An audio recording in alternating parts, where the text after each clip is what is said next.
अस्सलाम वालेकुम, my name is Farhad. Welcome to my YouTube channel CSS study. आज हमारा सीएसएस पीएमएस का 5वां लेक्चर होगा जॉन लॉक। जॉन लॉक एक इम्पॉर्टेंट टॉपिक है सीएसएस पीएमएस में, काफ़ी बार इसके बारे में पूछा भी गया है। और आज हम जॉन लॉक और थॉमस हॉब्स को इकट्ठा लेकर चलने की कोशिश करेंगे, क्योंकि जॉन लॉक जो है वो एक्चुअली क्रिटिसाइज़ करता है थॉमस हॉब की फ़िलॉसफ़ी के ऊपर। चलिए लेक्चर को स्टार्ट करते हैं। लेक्चर को स्टार्ट करने से पहले हमारे चैनल को ज़रूर सब्सक्राइब करें ताकि आपको हर जो आने वाली न्यू अपडेट है वो मिलती रहे। जॉन लॉक पैदा होता है 1632 के अंदर इंग्लैंड के अंदर, और 1704 के अंदर उसकी डेथ होती है। He is modern philosopher known as father of liberalism. John Locke की जो फिलॉसफी है वो बेस करती है लिबरलिज्म के ऊपर। John Lok is very modern. वो थॉमस से बहुत ज़्यादा मॉडर्न था, क्योंकि थॉमस हॉब जो है वो काफ़ी पहले का राइटर था उससे। और उसके बाद जब जॉन लॉक ने आया तो उसने मज़ीद थॉमस हॉब की फ़िलॉसफी के ऊपर क्रिटिसाइज़ करके अपनी जो फ़िलॉसफी दी उसमें काफ़ी ज़्यादा बेटरमेंट थी as compare to Thomas Hobbes. Glorious Revolution has been done in 1688 and monarchy has been shifted into parliamentary monarchy. Thomas hob के दौर में जब पार्लियामेंटेरियंस और जो मोनार्क्स हैं उनके दरमियान में एक सिविल वॉर चल रही थी।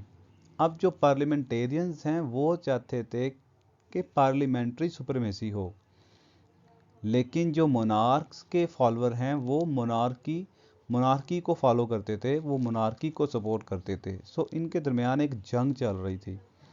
लेकिन जब जॉन लॉक का टाइम आया तो ये जो जंग थी वो ख़त्म हो चुकी थी। पार्लियामेंट्री जो सुपरमेसी थी वो काफ़ी हद तक लोगों के हाथ में चली गई थी, लोग उसका फैसला करते थे। सो अब इंग्लैंड के अंदर काफ़ी हद तक सुकून आ चुका था, लोग पुरअमन हो चुके थे। One of the enlightenment thinker and historian, his writings influenced Voltaire and Rousseau. इनके बाद में आने वाले जो फिलोसफर हैं वॉल्टेयर एंड रोसो, उनको भी उनकी जॉन लॉक की फ़िलॉसफी ने इंस्पायर किया। और इसके अलावा जो बहुत सारे स्कॉटलैंड के जो थिंकर हैं, एनलाइटनमेंट के थिंकर्स हैं, उनको भी उन्होंने इन्फ्लुएंस किया। His contributions to liberal theory is reflected in the United States declaration of the independence. जब अमेरिका की इंडिपेंडेंस हुई तो उसके अंदर जॉन लॉक की जो फ़िलॉसफी है वो काफ़ी ज़्यादा उसमें किरदार अदा किया, उनकी जो कॉन्स्टिट्यूशन है उसको शेप करने में। क्योंकि अमेरिकन जो हैं, जो अमेरिकन रेवोल्यूशनरी अमेरिकन थे, उनका स्लोगन ही यही था, लिबर्टी एंड इंडिपेंडेंस। तो ये उन्होंने सारी की सारी ड्राइव की जॉन लॉक की फ़िलॉसफी से, इसलिए उनके स्लोगन्स के अंदर ये शामिल थी। लास्ट पे है, he was an inspire of both the European enlightenment and the constitution of the United states. और जब एंड पे अमेरिका का कॉन्स्टिट्यूशन शेप किया गया और उसके अंदर फिर लिखा गया लोगों की लिबर्टी को, लोगों की बिल ऑफ राइट्स, स्पेशली जिसको हम बिल ऑफ राइट्स के नाम से जो जाना जाता है, उसके अंदर लोगों के राइट्स भी लिखे गए, लोगों की प्रोटेक्शन लिखी गई, लोगों की प्रॉपर्टी राइट्स लिखे गए। तो ये जो जॉन लॉक की फ़िलॉसफी है उसने बहुत ज़्यादा इन्फ्लुएंस किया अमेरिकन इंडिपेंडेंस के ऊपर। उसके बाद है rejection of the Thomas Hobbes philosophy. John Locke totally disagree to the Hobbes theory of human nature. John Locke ने जो ह्यूमन नेचर का एनालिसिस किया वो किया उसने positive side of human nature show की। लेकिन जो थॉमस हॉब्स हैं उन्होंने जो अपने इरा की negative side of human nature show की। इसकी सबसे बड़ी रीज़न ये थी क्योंकि जब थॉमस हॉब्स पैदा होते हैं तब इंग्लैंड के अंदर अनार्की थी, सिविल वॉर थी। लेकिन जब जॉन लॉक का टाइम पीरियड आता है तब तक जो मोनार्की थी वो शिफ्ट हो चुकी थी पार्लियामेंट्री सुपरमेसी के अंदर। तो काफ़ी हद तक जो हालात थे वो ठीक हो चुके थे। जैसे कि पाकिस्तान की जो स्टार्टिंग टाइम पीरियड था वो हमने नहीं देखा, हम उसको इमेजिन भी नहीं सही तरह कर सकते। लेकिन जो उस वक्त के लोग थे, मुसलमान थे, उनको अच्छी तरह पता है कि पाकिस्तान किन मुश्किलात के बाद बना है। आज के बाद जो हमारी आने वाली जो जनरेशन होगी उनको भी पाकिस्तान के जो आज के हालात हैं उनका आइडिया इतना नहीं होगा क्योंकि उन्होंने पाकिस्तान के ये जो मुश्किल हालात है ये नहीं देखे होंगे आज के 40-50 साल बाद। नेक्स्ट है, ही did not face violence in his regime. John Locke ने अपने रिजीम के अंदर जो वायलेंस है वो इतनी ज़्यादा नहीं देखी, वो जो अनार्की है वो नहीं देखी थी। His age was more peaceful, progressive and politically stable थी उसका टाइम पीरियड। अगर उसके वर्क्स की बात करें तो टू ट्रीटीज ऑन गवर्नमेंट जो है वो उसका सबसे इम्पोर्टेंट वर्क है। 1690 के अंदर उसने ये बुक लिखी और इस बुक के अंदर उसने अपनी सारी की सारी जो फिलॉसफी है उसको डिस्कस किया। Next basis of his philosophy, first है सेंसेशनलिज्म। सेंसेशनलिज्म जो है, he is called the knowledge derived from experience, all knowledge and believes come from through our senses and experience. जो एम्पिरिसिज्म है इसको जॉन लॉक कहता है कि जो नॉलेज हमने अपने एक्सपीरियंस से ड्राइव किया हो और एक्सपीरियंस की बेस पे हमने नई चेंजिंग की हो आने वाले टाइम के अंदर, उस नॉलेज को जॉन लॉक सेंसेशनलिज्म या एम्पिरिसिज्म कहते हैं। क्योंकि इंसान ने जो अपने ह्यूमन एक्सपीरियंस के ज़रिए फाइनली वो सोशल कॉन्ट्रैक्ट की तरफ गया और सोशल कॉन्ट्रैक्ट के ज़रिए उसने जो अनार्की जैसी सिचुएशन थी उसको ख़त्म किया, स्टेट ऑफ वार को स्टेट ऑफ पीस के अंदर फाइनली कन्वर्ट किया। और किसकी बेस पे किया? वो किया एम्पिरिसिज्म की बेस पे। सेकंड है optimistic concept of human nature. जो जॉन लॉक का कॉन्सेप्ट ऑफ ह्यूमन नेचर है वो ऑप्टिमिस्टिक है। Rejection of absolute monarchy, John Locke reject करता है कॉन्सेप्ट ऑफ एब्सोल्यूट मोनार्की को जो कि थॉमस हॉब ने पेश किया था। नेक्स्ट है king has no divine right to rule. England के जो किंग थे जॉन थॉमस हॉब्स के टाइम के, उस वक्त जो कैथोलिक चर्च के जो प्रीचर्स हैं या जो कैथोलिक चर्च हैं वो इस्तेमाल होते थे रूलर्स के हाथों। रूलर्स अपनी मर्ज़ी से मज़हब को इस्तेमाल करते थे और लोगों को बेवकूफ़ बनाते थे कि हमारे पास राइट हैं जी, हमें डिवाइन पावर्स हैं, हमारे साथ हमारे पास डिवाइन पावर है कि वो लोगों के ऊपर रूल करें। लेकिन जॉन लॉक ने इसको रिजेक्ट किया कि कोई रूलर के पास कोई डिवाइन राइट नहीं है कि वो रूल करे लोगों के ऊपर। जितना एक रूलर का हक है रूल करने का, उतना एक आम शहरी का भी हक है कि वो गवर्नमेंट में आए और रूल करे। Power belong to people. John Locke ने कहा कि जो पावर है, जो सोवरेनिटी है, वो बिलोंग करती है लोगों में। Nature gave rights the people, और ये जो राइट है उसको नेचर ने दिया है लोगों को कि वो भी अपनी मर्ज़ी का नुमाइंदा मुंतखब कर सकते हैं और वो गवर्नमेंट के ऊपर क्रिटिसाइज़ भी कर सकते हैं। एक रूलर से किसी चीज़ के बारे में पूछ भी सकते हैं, सवाल भी कर सकते हैं, एक्सप्लेनेशन भी मांग सकते हैं कि जनाब आपने ये किया, क्यों किया, इसका नुकसान क्यों हुआ। सो ये सारी चीज़ें बिलोंग करती हैं लोगों पे। आगे है locks concept of human nature. John Locke ने जो ह्यूमन नेचर का एनालिसिस किया वो बड़ा एक ऑप्टिमिस्टिक था। He did not accept Hobbes view. He believed people were fundamentally decent, orderly, society loving. जो लोग हैं वो कहते हैं कि लोग बड़े डिसेंट थे स्टेट ऑफ नेचर के अंदर, वो ऑर्डरली बिहेव करते थे, अच्छे बिहेवियर से एक दूसरे के साथ कोऑपरेशन करते थे और सोसाइटी लविंग थे। Man was not aggressive, egoistic and competitive. लोग जो हैं वो अग्रेसिव नहीं थे, वो इगोइस्टिक नहीं थे, वो झगड़ालू या क्रोलसम नहीं थे। नेक्स्ट है human has inherited goodness. John Locke के मुताबिक जो इंसान है वो इनहेरिटेडली वो अच्छाई के साथ पैदा हुए हैं, अच्छाई उनको इनहेरिटेड मिली हुई है। All men were born free and equal। John Locke के मुताबिक सारे इंसान बराबर हैं, कोई अमीर कोई गरीब, ये सारे बराबर है, इक्वालिटी की बेस पे इनके साथ सलूक होना चाहिए, सारे इक्वल हैं। He has capable of ruling themselves. John Locke कहता है कि लोगों के अंदर इतनी कैपेबिलिटी है कि वो खुद को रूल कर सके, वो खुद का अपना एक रूलर बना सके, उसके ऊपर क्रिटिसाइज कर सके, उसको किसी चीज़ का एक्सप्लेनेशन किसी चीज़ की मांग सके। Man was sensible by nature with the power of reason.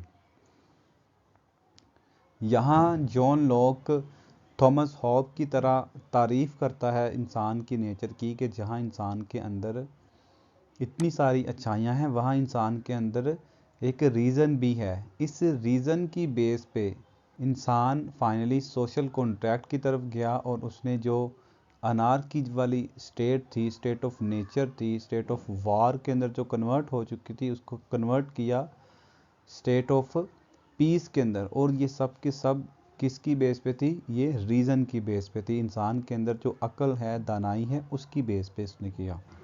Next है स्टेट ऑफ नेचर। जो स्टेट ऑफ नेचर का कॉन्सेप्ट है जॉन लॉक का, वो क्या कहता है? जॉन लॉक कहता है state of nature was opposite of Hobbes presented. Locke presented the positive side of the state of nature, जबकि जो थॉमस हॉब्स हैं उन्होंने नेगेटिव साइड शो की। In the state of nature there was peace, goodwill, mutual assistance and cooperation. John Locke के मुताबिक तो जो state of nature थी उसके अंदर इंसान गुडविल था, कोऑपरेशन थी, इंसान एक दूसरे की मदद करता था, पुरअमन तरीके के साथ एक दूसरे के साथ रहता था और कोऑपरेटिव वे में लाइफ गुजारता था। Next state of peace and liberty which had no need of police and law and courts. जो स्टेट ऑफ नेचर थी उसके अंदर जॉन लॉक कहता है कि लोग इंडिपेंडेंट थे, किसी पुलिस की, किसी लॉ की या जुडिशरी की उनको ज़रूरत नहीं थी, क्योंकि ऑलरेडी लोग पुरअमन तरीके से इंडिपेंडेंटली अपनी स्टेट ऑफ नेचर के अंदर अपनी लाइफ गुजार रहे थे। Equality in personal liberty and independence. लोगों को इक्वालिटी थी, लोग इंडिपेंडेंटली ज़िंदगी गुजार रहे थे। The life was pre political because there was no political authority.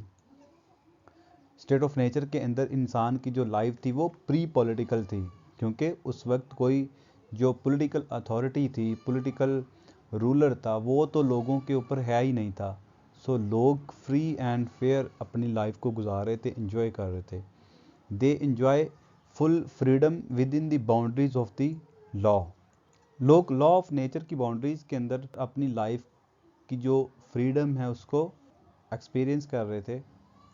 उसके बाद स्टेट ऑफ नेचर में जॉन लॉक कहता कि ऐसा क्या हुआ कि जो स्टेट ऑफ नेचर है वो स्टेट ऑफ वार के अंदर कन्वर्ट हो गई। स्टेट ऑफ वार के अंदर कन्वर्ट होने के बाद क्यों इंसान को सोशल कॉन्ट्रैक्ट करना पड़ा? Why people need to do social contract? John Locke कहते हैं जब कोई स्टेट नहीं थी, कोई सोसाइटी नहीं थी, कोई इंसान बुरा नहीं था, लॉ एंड ऑर्डर नहीं था, कोर्ट्स नहीं थी, तो ऐसा क्या हुआ कि स्टेट ऑफ नेचर कन्वर्ट हो गई स्टेट ऑफ वार के अंदर। Everyone was the interpreter of the law. In the absence of judiciary everyone started to interpret the law as per his own convenience. जब कोई जुडिशरी नहीं तो obviously जो जिसके फ़ायदे में जिस तरह का लॉ आता था उस तरह की वो उसकी इंटरप्रिटेशन अपनी सहूलत के लिए, अपने बेनिफिट के लिए, अपनी मर्ज़ी से करता था। फॉर एग्ज़ाम्पल पाकिस्तान में अगर लॉ ख़त्म कर दिया जाए तो डेफिनेटली हर इंसान अपनी मर्ज़ी के मुताबिक लॉ को इंटरप्रेट करेगा, उसका मतलब निकालेगा, और उस हिसाब से ऑब्वियसली जब हर इंसान अपनी मर्ज़ी के मुताबिक इंटरप्रेट लॉ की इंटरप्रिटेशन करेगा तो क्या होगा? तब डिसऑर्डर क्रिएट होगा और कन्फ्यूजन क्रिएट होगी। Now the state of nature though not a state of war but now state in full of fear and continuous danger. अगरचे जॉन लॉक कहता है कि स्टेट ऑफ जो नेचर है वो स्टेट ऑफ वार तो नहीं बनी थी, लेकिन उसमें बहुत ज़्यादा फियर और कंटिन्यूस डेंजर आ गया था। there was no possibility of stability, security of life, liberty and property. अब इन चीज़ों को कैसे ख़त्म किया जाए, क्योंकि अब कोई चांस नहीं है किसी सिक्योरिटी का, लिबर्टी का एंड प्रोटेक्शन ऑफ राइट्स का। सो इस चीज़ को एड्रेस किया जॉन लॉक ने। जॉन लॉक ने कहा the inner nature of man forced people for the formation of the social government. इन सारी अनार्की ने जब ये सारी सिचुएशन पैदा हो गई तो लोगों के जो इनर ने उसको फोर्स किया कि इससे कैसे निकला जाए, और इससे निकलने के लिए लोगों ने सोशल कॉन्ट्रैक्ट की तरफ रुजू किया कि हम आपस में एक एग्रीमेंट करते हैं और एग्रीमेंट के तहत उसमें हम कुछ अपने जो राइट्स हैं वो सरेंडर करेंगे ताकि हमारी जो लाइफ है उसको सिक्योर किया जाए और हम पीसफुली ज़िंदगी गुजार सकें। अब आती है social contract theory, an agreement based on the concept of all. John Locke कहता है कि ये जो एग्रीमेंट था ये सबकी रजामंदी के मुताबिक था। Government will take decisions based on the majority rule and protect life, liberty and property of the people. Government जो है वो डिसीजन लेगी किसकी बेस पे? मेजॉरिटी की जो रूल होगा, जो मेजॉरिटी कहेगी उसकी बेस के ऊपर लोगों के राइट्स को प्रोटेक्ट किया जाएगा, लोगों की लाइफ को प्रोटेक्ट किया जाएगा। So people have right to revolt, resist against the government if ruler misuse the power because people are supreme authority. क्योंकि पीपल जो हैं वही सुप्रीम अथॉरिटी हैं, तो उनको अब राइट भी होगा कि वो रिवोल्ट कर सकते हैं। किसके खिलाफ? एक रूलर के खिलाफ। अगर रूलर अपनी पावर्स का मिसयूज करेगा तो लोग जो हैं वो, लोगों का राइट है वो अपने रूलर के खिलाफ उसके मिसयूज ऑफ पावर्स के ऊपर क्रिटिसाइज भी करेंगे और उसके जो रूलर है उसको तख्त को भी गिरा देंगे उसके। अगर हम आज की सिचुएशन के अंदर देखें तो ऑब्वियसली ये 17वीं सेंचुरी की 18वीं सेंचुरी की बात कर रहा है जॉन लॉक। और अब पाकिस्तान के अंदर हम देखें तो लोगों के हुकूक की जो पामाली हो रही है, फ्रीडम ऑफ एक्सप्रेशन नहीं है, लोगों के जो लाइफ को थ्रेट्स हैं, लोगों के हुकूक पूरे नहीं किए जा रहे। अगर प्रोटेस्ट करते हैं तो उनके ऊपर जुल्म किया जाता है, हालांकि ये बेसिक ह्यूमन राइट है इंसान की प्रोटेक्शन, उसका प्रोटेस्ट करना किसी रूलर के खिलाफ, उसकी बुरी चीज़ों के ऊपर उनका राइट है। लेकिन इसके ऊपर भी पाकिस्तान के अंदर लोगों को मारा जाता है, उनके ऊपर जुल्म किया जाता है, चादर और चार दीवारी का तकद्दुस पमाल किया जाता है। नेक्स्ट है government would be based upon the majority of the consent instead of governments consent. जो गवर्नमेंट है वो चलेगी मेजॉरिटी की कंसेंट के ऊपर, ना कि गवर्नमेंट के लोगों की कंसेंट के ऊपर, क्योंकि लोग ही उसके जो पावर है वो लोगों को बिलोंग करती है। सो लोग ही उसकी जो डिसीजन मेकिंग है वो लोग करेंगे। The civil community, which is to interpret and execute the law of nature, remains as much bound by it as the individuals in the state of nature. John Locke कहता है जो civil community है वो law को interpret करेगी और execute करेगी, लेकिन वो भी बाउंड होगी जिस तरह एक रियासत का इंडिविजुअल शहरी बाउंड होता है, रियासत के कवानीन उसके ऊपर इम्प्लीमेंट होते हैं, लागू होते हैं सारे कानून, उसी तरह जो सिविल कम्युनिटी है जो कानून को इंटरप्रेट करेगी और एग्जीक्यूट करेगी उनके ऊपर भी वो सारे के सारे प्रिंसिपल एंड लॉज रिस्ट्रिक्ट करेंगे।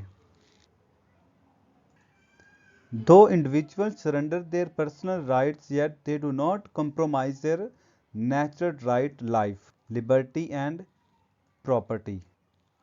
अगरचे उन्होंने जो अपने जो राइट्स हैं वो सरेंडर कर दी हैं, लेकिन अभी भी उन्होंने अपने जो बेसिक ह्यूमन राइट्स हैं, उनके जो नेचुरल राइट्स हैं, right to life, right to liberty and property, ये उन्होंने अभी भी कंप्रोमाइज़ नहीं किए, इनको सरेंडर नहीं किया, क्योंकि बाकी सारे जो राइट्स हैं, कोई कानून की खिलाफ वर्जी ना करे, कानून को वायलेट ना करे, वो तो सबके ऊपर इम्प्लीमेंट होते हैं, वो सभी ने सरेंडर किए अपने अपने राइट से।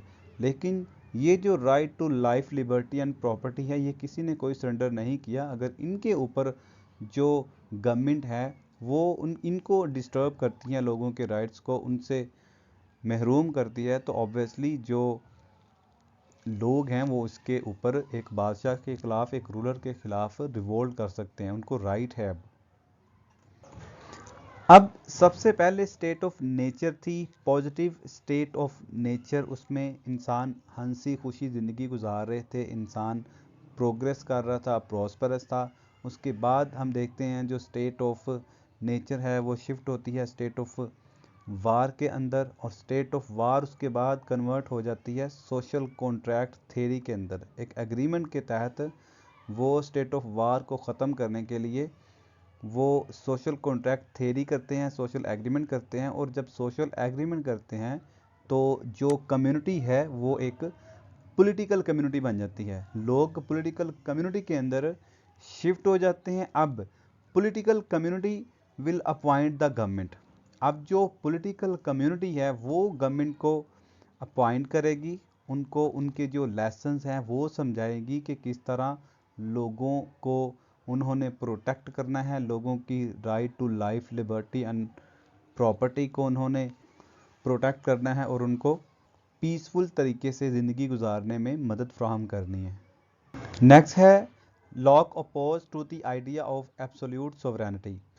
जॉन लॉक ने जो आइडिया दिया उसने सोवरेनिटी का, उसके ऊपर रूलर जो है वो अनलिमिटेड पावर्स का मालिक नहीं है, उसके ऊपर चेक एंड बैलेंस रखा जाएगा ताकि लोगों के साथ कोई ज़्यादती ना हो, वो अपनी पावर्स का मिसयूज़ ना करे। लेकिन जो थॉमस हॉब ने कॉन्सेप्ट ऑफ सोवरेनिटी दिया था उसके अंदर उसने एब्सोल्यूट मोनार्की को सपोर्ट किया था। उसने कहा कि जो मोनार्क है, जो रूलर है, उसके पास एब्सोल्यूट अथॉरिटी होनी चाहिए, वो स्याहो सफ़ेद का जो मालिक है वो उसके हाथ में है, वो जिसके मर्ज़ी चाहे खिलाफ वार छेड़ दे या ना करे, या इसके अलावा जो भी जो डिसीजन मेकिंग करनी है, जो एग्जेक्टिव सिस्टम है, वो सारे का सारा अंडर होगा रूलर के। रूलर को कोई पूछने वाला नहीं होगा। लेकिन जॉन लॉक टोटली इसको डिसएग्री करता है।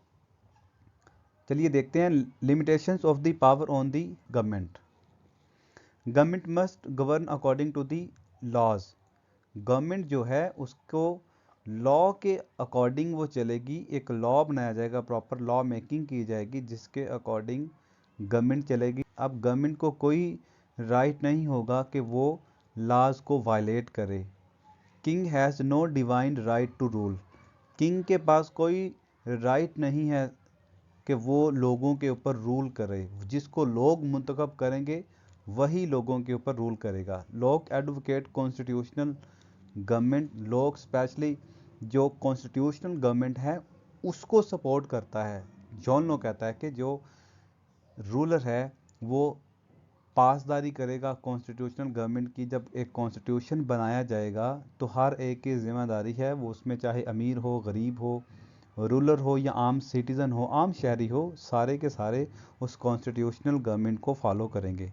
Government would run by the consent of people. इसमें जो स्पेशली कॉमन पीपल हैं उनके मुताबिक वो कह रहा है कि गवर्नमेंट को रन किया जाएगा, ना कि जो एलीट क्लास के लोग हैं वो सिर्फ गवर्नमेंट को रन करें। या पाकिस्तान के अंदर हम देखते हैं कि नाम की तो कहने को तो डेमोक्रेसी है, लेकिन जो एक्चुअली वो उसको एलीट क्लास उसको चला रही है। उसमें जो बड़े बड़े कैपिटलिस्ट हैं, बड़े बड़े जो सरमायादार हैं, वही गवर्नमेंट का हिस्सा होते हैं। उनके बच्चे मोस्टली पॉलिटिशियंस हैं, उन्हीं के बच्चे जो हैं आगे फर्दर अपनी लेगेसी को छोड़ रहे हैं गवर्नमेंट के अंदर ताकि वो रूल को कायम रखा जाए। लेकिन जो जॉन लॉक है वो इसको डिसएग्री कर रहा है। वो कहता है कि कॉमन लोगों का राइट है कि वो उनकी कॉन्सेंट के बगैर जो गवर्नमेंट है वो रन नहीं होनी चाहिए। द लेजिस्लेचर और supreme authority can not assume absolute sovereignty to the rule arbitrary.